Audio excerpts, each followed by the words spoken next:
Well, an aspirational India does mean a reset of the global power equations, and we have a very, very special panel on stage here with me.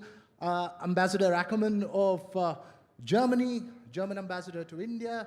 We have Mr. Syed Akbaruddin, one of the finest foreign policy voices, India's former permanent representative to the United Nations.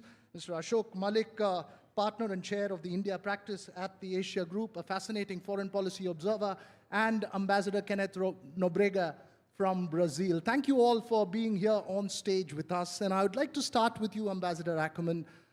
When the Prime Minister emphasizes on aspirational India, we talk of a recognition of equal status in the international high table.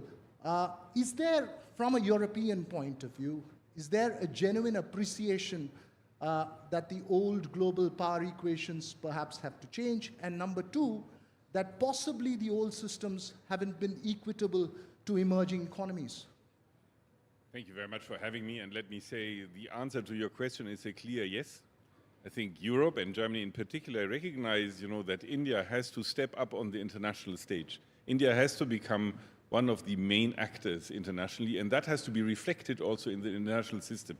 As you might know, Germany, Brazil, India, and Japan are the so-called G4, and we are fighting for a seat at the Security Council, the UN Security Council table, and I think India, like no other country, deserves to sit there, and we also hope that there is a reform coming up of these international formats, the international organization, its institutions. At the same time, what you see is that many countries, including mine, come to India and pay respect to this aspirational country, as you call it yourself, and want to hear what India has to say, want to involve India in a discussion on various matters, be that Ukraine and Russia, be that the Middle East, West Asia situation. So I can say that in a couple of days my government will come and take it up with Prime Minister Modi and the ministers of the Indian cabinet to discuss these actions, because we feel that India is a very important part of the world equation, so to speak, and should be recognized for it. And India's role under the leadership of Prime Minister Modi, I'd like to put that to both you and to Ambassador Nobrega. Quickly, if you can weigh in on that before I get to the Indian voices. I think India has proven in the last 10 years, and before even, but also in the last 10 years, that it is a very important actor on the international stage. And I just want to highlight the G20 presidency, where India has excelled and has shown what weight it has on the international stage. Without India, the declaration of the G20 would not have been possible. It was a very, very difficult moment, very, very difficult environment with Russia and the West, and India somehow succeeded in getting a very satisfactory result. And I think that shows how strong the weight of India is. And Ambassador Nobrega, how would you see India's leadership under Prime Minister Narendra Modi of the Global South itself in terms of emphasizing and articulating the issues of the South and emerging economies? I think the vision of Prime Minister Modi regarding leadership of the Global South, and Brazil is ready to always to be the traditional partner of India in building bridges between the Global South and West. But turning specifically to your question, I think that India has all the preconditions to assume this, to have this leadership, because it's a vision anchored deeply in reality, in the sense of the economic preconditions are there, the technological preconditions are there, the civilizational preconditions are there, because also we have a country which has a heritage, a cultural heritage on which it's building also thinking, focusing on the 21st century challenges. And let me come to a more current issue from West Asia and what's happening in West Asia. What would be the consequences to the global power equations on that, Mr. Akbaruddin, if you can weigh in on that? Yeah. Well, West Asia is an order-defining moment for the present order because it is an issue which started off a non-state actor taking on a state actor. And so it shows that non-state actors have grown. While we have focused on state actors, non-state actors have now the capacity to attack state actors in a manner that we never envisaged previously, before the 21st century. Having said that, it is at the crossroads of history. It's an issue which has not been resolved for 70 plus years, and let's acknowledge that. Having said that, what is different today is that the fault lines in West Asia have changed. We all grew up thinking that the fault line was between Arabs and Israelis on Palestine. Today, the fault line has changed. It's now between Iran and Israel. It's a different fault line. It's a fault line which is going to have tremendous repercussions, not only for the region, but beyond that. So it is something that we all need to watch for. They say sometimes for decades nothing happens, and then in days, decades happen. These are those times, clearly for West Asia and for the world. In days, decades happen. Ashok Malik, what would be the learnings for an emerging power from the current events that's playing out? You know, the principal learning is that if you are an emerging economy and a fast globalizing economy, like India is, no problem is a distant problem. In 1991, when we began to open up our economy, our foreign trade was, what, $40 billion, which is very little. Today, it's close to $2 trillion. And there is a consequence to that, which means a problem in West Asia is our problem. A problem even in South America is our problem, because we have economic interest, we have political interest, we have a diaspora, we have energy prices to worry about. India has been watching the events in the Middle East or West Asia since October last year very carefully. It began with an outrageous terrorist attack. There was expected to be a strong Israeli response. There has been one. It's probably gone on longer than a lot of people anticipated. And there doesn't look to be an end date in sight, because the focus has expanded. I would only add to what Ambassador Akbaruddin said, in that spaces are opening up as Iranian proxies get pushed back, whether in Gaza, maybe even in Lebanon. Okay? We should be planning for the day after. Israel should be, the Arab world should be, frankly, India as a stakeholder should also be, because India has interest in that part of the world. In a post-conflict Gaza, a post-conflict Lebanon, India could play a role. And in terms of crucial factors in preparing for that day after, what would you believe are the crucial, most important factors as India prepares for the day after?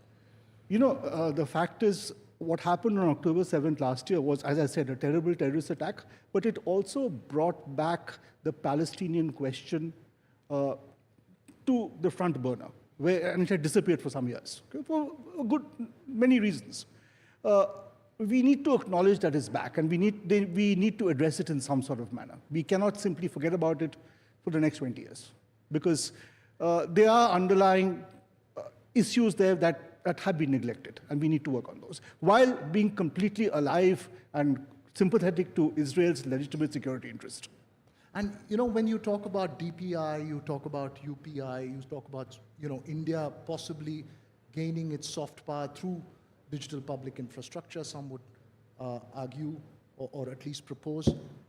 As we move forward, what would be the crucial challenges in dealing with the existing political system in terms of, if there is a reset? This morning you had Lord David Cameron also agreeing that there has to be a reset. But is that just on paper? Or do you sense that there is a genuine in-spirit acceptance that there needs to be a reset of the global order? Yeah, so I don't think there's a doubt that there needs to be a reset of the existing order. The challenge actually is how to reset it, not that it should be reset. I don't see challenges of a state-centric nature. The challenges are of a transboundary nature.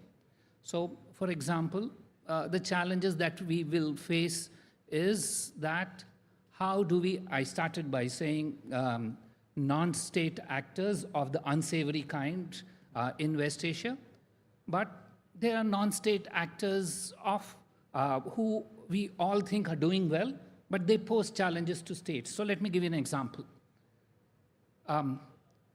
During the last 2 years, Elon Musk and StarX have launched more satellites than every country together and more than that. So before you know, you're going to have perhaps what some people euphemistically call the sovereign republic of Elon Musk in space. We need to look at how we will address those sort of challenges. Similarly, artificial intelligence, again, is what is right now in the sphere of non-state actors. You can name the companies, but they're all non-state in nature. There is no regulation of that sort. So the challenges that we will face are not only from states. I think from an Indian perspective, India is sui generis. It is unique for many reasons. We heard the Bhutanese Prime Minister just speak of them. But another reason could be that in the history of mankind, or in the history of humanity, there's never been a case where a country of 1 billion plus has pursued a democratic process. It's never happened before. It's a pioneering effort. So I think the world acknowledges that, and we see that there is an understanding of it. Having said that, the challenges will be in climate, in artificial intelligence, in space, etc., which are by definition transboundary, and states will have to work towards finding solutions from that, finding solutions for that, and those solutions will come only through partnerships. They will not come through lone rangers. We have seen lone rangers do well sometimes, but the big issues of the time require partnerships and not lone rangers venturing by themselves. It's a very important point that you make on climate change. When you talk about space, well, the immediate challenge is climate change. And in that, the role that India needs to play, or what is expected of it, and what it wants without disrupting its economic process is extremely important. Is there a recognition of that from a European standpoint? Of course there is. Without India, any fight against climate change is useless. It's senseless. This is the most populous country in the world. It is, without India, this equation will not work.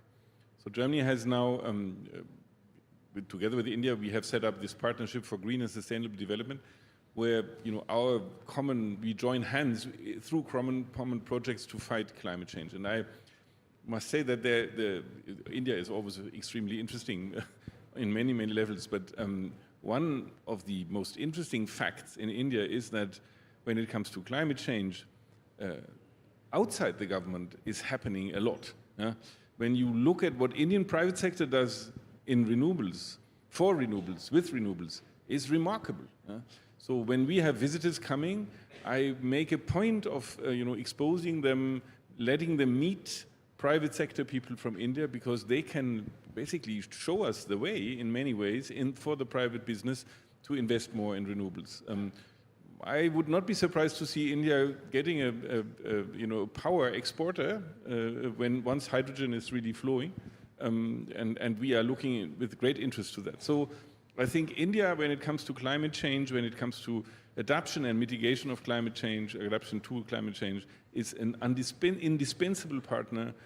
Without India, nothing will work. As you say that, is there a recognition of the economic compulsions in the process of adapting to climate change? There are specific domestic compulsions that India faces. There's no doubt. This is an emerging market in many ways. Your energy market is not saturated yet. You need more energy, that's very clear. But when you look at the private sector in India, I think you can see how you can satisfy the need for more energy also through renewables. So it's possible, and I think the businesses that are really involved in that can show how even a non-saturated market can increase the amount of renewables in short time into a very, very satisfactory way. Ambassador Nobrega, in terms of country-specific compulsions as you adapt to newer systems to protect from climate change, Is there a recognition of the country-specific issues that perhaps Brazil faces at the international high table, or is it a one-size-fits-all solution that's often offered? No, I don't think that one-size-fits-all solutions really will do the trick. For example, in the area of renewable energy, Brazil defends the principle of technological neutrality in the sense that, specifically in this transition era we are going through from a brown economy to green economy, we need all sources of energy which we can harness in order to protect in the short term, not only in the long term, the short term, the environment in terms of less emissions. So one example is the example of biofuel. Brazil has a success story of biofuel and has been cooperating more and more in the last years with India in order to share its experience. And I think India is moving very fast because it had set for itself a goal of reaching 20% mix of ethanol in gasoline. I think the original goal was to 2030. Now you have anticipated, if I'm not mistaken, 2025 or 26. So I see Brazil and India cooperating in order to address these challenges which are common to us. Brazil has a cleaner energy matrix, but has really a challenge in greening its mobility in addition to passenger mobility, truck transportation mobility to move goods around the country, because we don't have really a framework of railways. So, for example, biodiesel, it's the next thing in Brazil in terms of biofuel, and we are looking forward to having also this cooperation with India in terms of biofuel and also biomethane and so on and so forth. So I could speak hours here about this, but this is one aspect of our burgeoning cooperation in terms of energy. It's fascinating. Yeah. One of you want to weigh in on that? So, look, the climate transition is a difficult transition. It's incredibly complex. So what we would expect is that those of our partners, primarily Europe and the US and others, look at this world in a very differentiated manner. We all agreed at Paris that there must be common but differentiated responsibilities.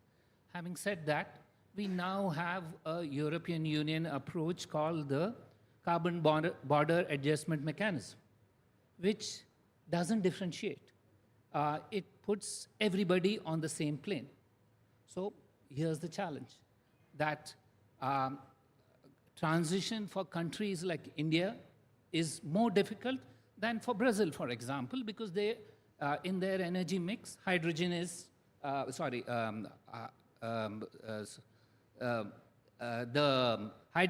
they don't use as many hydrocarbons as us. But let's take another case, anti-forestry legislation, which Brazil has a challenge with in terms of exports of forest produce. There are other countries in the global south, if I may say, who have challenges. Indonesia, for example. If you say geotagging is essential to export forest produces to Europe, Indonesia says, well, this is against our national legislation. So here you have what we would expect is, if these are common challenges, we need to work together in a differentiated manner, understanding each other rather than working in a unilateral manner. So I would request our partners who understand us better, who have transitioned much faster than us, to be more understanding of the needs of developing countries in general. Nuanced point that you're making there. As we talk about that unilateral approach that you just mentioned, Ashok Malik, I want to come to a bit of contentious issues as well. For instance, the India-Canada standoff that one has seen. What's perhaps the lesson for an emerging power? I mean, even when it comes to dealing with Russia, India needs to tread her path in international diplomacy. How delicate is it, and is the path getting more and more delicate, or is it getting clearer for India? No, look, India works with a variety of partners and talks behind closed doors and has very sober conversations with a number of partners. If you look at working with Russia, for instance, the fact that India bought crude oil from Russia, refined it, sent it back into the world, into European countries, to the UK, to the US, and helped soften global energy markets, is something which is well recognized. And which was done with the conjunction and understanding of a number of European and of course the US government. I mean, the think tanks and the commentators may not have understood it, but the governments did. So these conversations are had behind closed doors by diplomats, by ministers in a sober manner.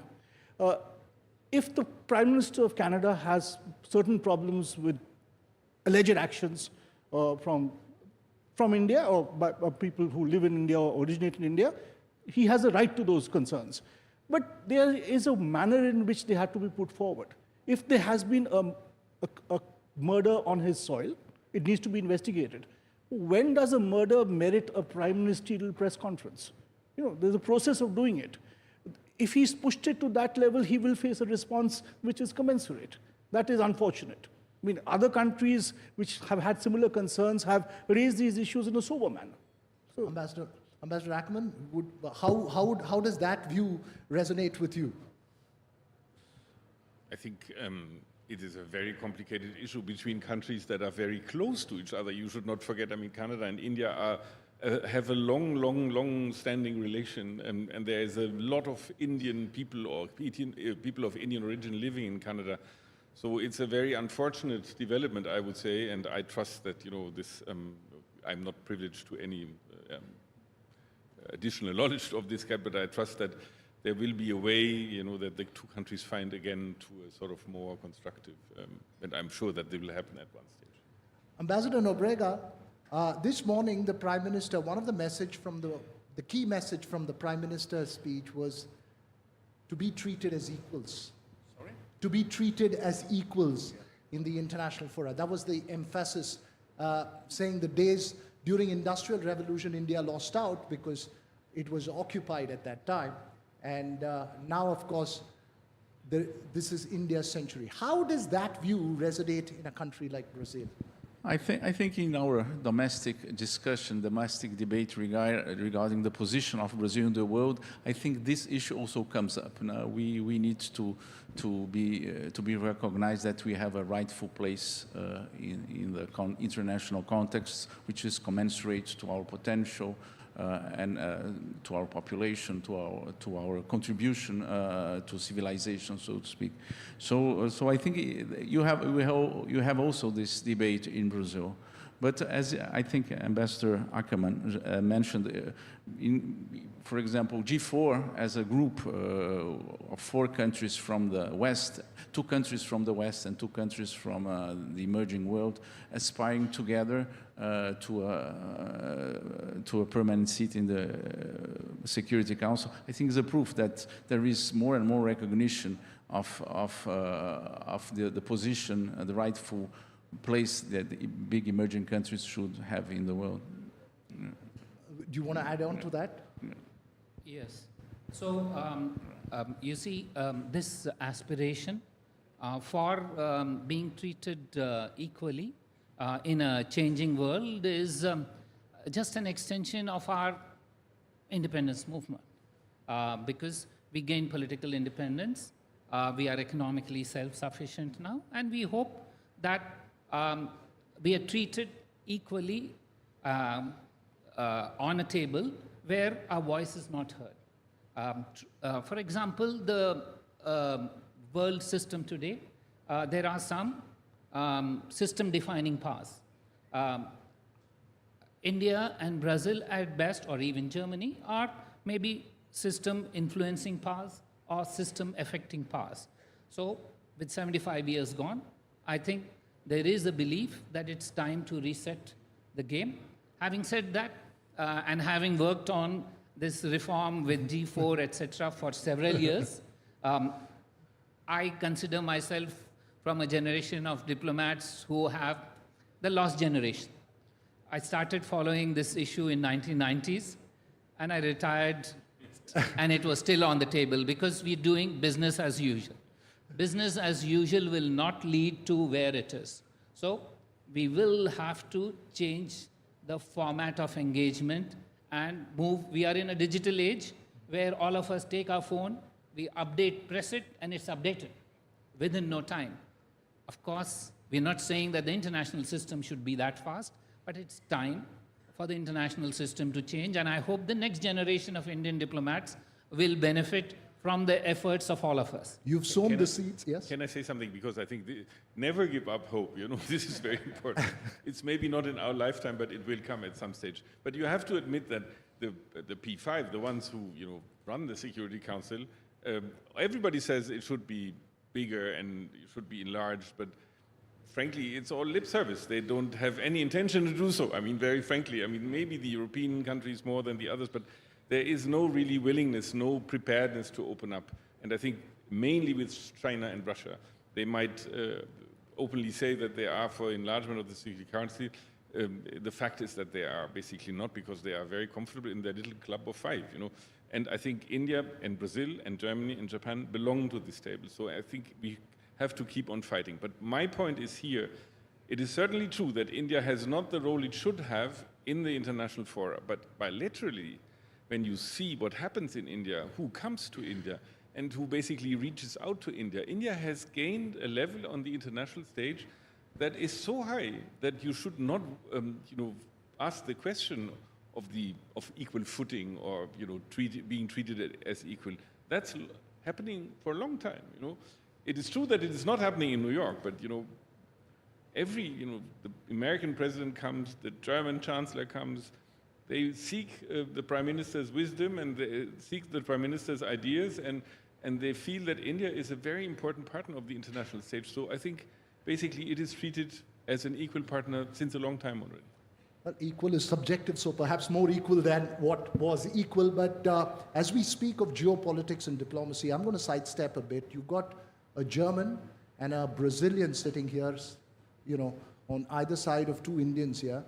We in India follow German football and Brazilian football quite a bit, from Pelé to Beckenbauer, we've followed. Have you picked up any of Indian cricket's legendary names? Can you tell me who your favorite cricketer is? So I have to admit that my cricket is not a game I understand. Let's be very honest. I've been trying. Let me be honest with you. But secret is, football is way easier to understand than cricket. But okay, you can see Kohli is a very famous cricketer. Yeah, Virat Kohli, a very famous cricketer. But I want to say that everybody is so excited about cricket. There is one other Indian sport which is very, very strong, and where India is one of the leading powers, which is hockey. Yeah.